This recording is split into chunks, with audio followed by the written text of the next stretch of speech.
ସମସ୍ତଙ୍କୁ ୱେଲକମ୍ କରୁଛି Odia motivational diary. ଆଜିର ଏହି କଳିଯୁଗରେ ହନୁମାନ ହେଉଛନ୍ତି ଆମର ଦେବତା, କାରଣ ତାଙ୍କୁ ଅମରତ୍ୱ ବର ପ୍ରାପ୍ତ ହୋଇଥିଲା। ତା ଛଡ଼ା ଶିବ ପୁରାଣରେ ମଧ୍ୟ ଏହା ବର୍ଣ୍ଣିତ ହୋଇଅଛି କି ଦେବଦେବ ମହାଦେବଙ୍କର ଏକାଦଶ ଅବତାର ହେଉଛନ୍ତି ପ୍ରଭୁ ଶ୍ରୀରାମଙ୍କ ଭକ୍ତ ହନୁମାନ। ହନୁମାନଙ୍କୁ ସମସ୍ତ ଦେବୀ ଦେବତାମାନଙ୍କର ମଧ୍ୟ ବରପ୍ରାପ୍ତ ହୋଇଥିଲା। ଏହା କାରଣରୁ ଆଜିର ଏହି କଳିଯୁଗରେ ହନୁମାନଙ୍କୁ ହିଁ ଶ୍ରେଷ୍ଠ ଦେବତା କୁହାଯାଇଛି। ଏହା ଛଡ଼ା ମହାବୀର ବଜରଙ୍ଗବାଲି ନିଜ ଭକ୍ତମାନଙ୍କର ଦୁଃଖ କଷ୍ଟକୁ ଖୁବ୍ ଶୀଘ୍ର ହିଁ ଦୂର କରିଦେଇଥାନ୍ତି। ଏକଦା ହନୁମାନ ପିଲାଦିନରେ ସୂର୍ଯ୍ୟଙ୍କୁ ଏକ ପାଚିଲା ଫଳ ଭାବେ ଖାଇବାକୁ ଯାଇଥିଲେ। ସେହି ସମୟରେ ଦେବରାଜ ଇନ୍ଦ୍ର ତାଙ୍କୁ ଅଟକାଇବାକୁ ଯାଇ ତାଙ୍କ ବଜ୍ରରେ ପ୍ରହାର କରିଥିଲେ। ସେହି ବଜ୍ରର ପ୍ରହାରରେ ସେ ଅଚେତ ହୋଇଯାଇଥିଲେ। ସେହି ସମୟରେ ତାଙ୍କ ପିତା ବାୟୁଦେବ ହନୁମାନଙ୍କର ଏହି ପରିସ୍ଥିତି ଦେଖି ଅତ୍ୟଧିକ କ୍ରୋଧରେ ଜର୍ଜରିତ ହୋଇ ସଂସାରରେ ପ୍ରବାହିତ ସମସ୍ତ ବାୟୁର ଗତିକୁ ରୋକିଦେଇ ହନୁମାନଙ୍କ ଏକ ଗୁମ୍ଫା ମଧ୍ୟରେ ପ୍ରବେଶ କରିଯାଇଥିଲେ।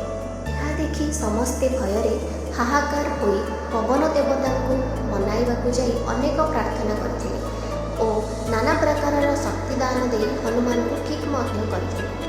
ବଜ୍ର ପ୍ରହାର ଦ୍ୱାରା ଖାଇଥିବାରୁ ହନୁମାନ ସେହି ଦିନଠାରୁ ବଜରଙ୍ଗବଲି ନାମରେ ନାମିତ ହୋଇଥିଲେ। ଏହା ବ୍ୟତୀତ ହନୁମାନଙ୍କ ଜୀବନର ସମସ୍ତ କୀର୍ତ୍ତି ଗୋସ୍ୱାମୀ ତୁଳସୀ ଦାସଙ୍କ ଦ୍ୱାରା ବିଚରିତ ହନୁମାନ ଚାଳିଶା ମଧ୍ୟରେ ବର୍ଣ୍ଣିତ ହୋଇଛି। ଯେଉଁ ବ୍ୟକ୍ତି ପ୍ରତ୍ୟେକ ଦିନ ହନୁମାନ ଚାଳିଶାର ପାଠ କରିଥାଏ ତା ଉପରେ ହନୁମାନଙ୍କର ଆଶୀର୍ବାଦ ସବୁବେଳେ ଲାଗି ରହିଥାଏ। ତା ଛଡ଼ା ହନୁମାନ ଚାଳିଶାର ମୁଖ୍ୟ 34 ଗୁଡ଼ିକୁ ମନେ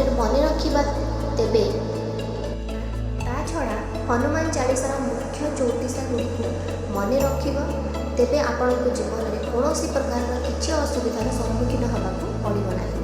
ସେଥିମଧ୍ୟରୁ ଆଜି ଆମେ ଆପଣମାନଙ୍କ ସମ୍ମୁଖରେ 5ଟି ଏହିପରି ଜ୍ୟୋତିଷକୁ ନେଇ କରି ଆସିଛି, ଯାହାକୁ ନିତାନ୍ତ ପାଠ କରି ଆପଣ ଅନେକ ପ୍ରକାର ବିପଦରୁ ରକ୍ଷା ପାଇପାରିବେ। ଯଦି ଆପଣ ଭୂତ ପିଚାସମାନଙ୍କୁ ନେଇ ଭୟ କରୁଥାନ୍ତି ତେବେ ହନୁମାନ ଚାଳିଶାର ଏହି ଧାଡ଼ିଟିକୁ 108 ଥର ଜପ କରନ୍ତୁ। ତାହା ହେଲା, ଭୂତ ପିଚାସ ନିକଟ नहीं आवे, महावीर जब नाम सुनावे। ଅଧିକ ରୋଜଗାର କରି ମଧ୍ୟ ଯଦି ଆପଣ ସବୁବେଳେ ରୋଗାଗ୍ରସ୍ତ ହୋଇ ରହିଥାନ୍ତି ତେବେ ଆପଣ ପ୍ରତ୍ୟେକ ଦିନ ଏହି ମନ୍ତ୍ରଟିକୁ 108 ଥର ଜପ କରନ୍ତୁ। ନା ସେଇ ରୋଗ ହରେ ସବୁ ପୀରା, ଜପତ ନିରନ୍ତର ହନୁମତି ବୀରା। ଜୀବନରେ ସବୁଠାରୁ ଶକ୍ତିଶାଳୀ ହେବାକୁ ଚାହୁଁନଥିଲେ ମଧ୍ୟ ଏହି ମନ୍ତ୍ରଟିର ନିୟମିତ ଜପ କରନ୍ତୁ। ତାହା ହେଲା, ଅଷ୍ଟସିଦ୍ଧିଲୋ ନିଧିକେ ଦାତା, ଅସୁବର ଦେବ ଜାନକୀ ମାତା। ପିଲାମାନେ ବା ଯେଉଁମାନେ ନିଜର ବୁଦ୍ଧି ବଢ଼ାଇବାକୁ ଚାହୁଁଥାନ୍ତି ସେମାନେ ପ୍ରତ୍ୟେକ ଦିନ ଏହି ମନ୍ତ୍ରଟିକୁ ଜପ କରନ୍ତୁ। ମନ୍ତ୍ରଟି ହେଲା, ବିଦ୍ୟାବାନ ଗୁଣି ଅତି ଚାତୁର, ରାମ କାର୍ଯ୍ୟ କରି ବେକୁ ଆତୁର।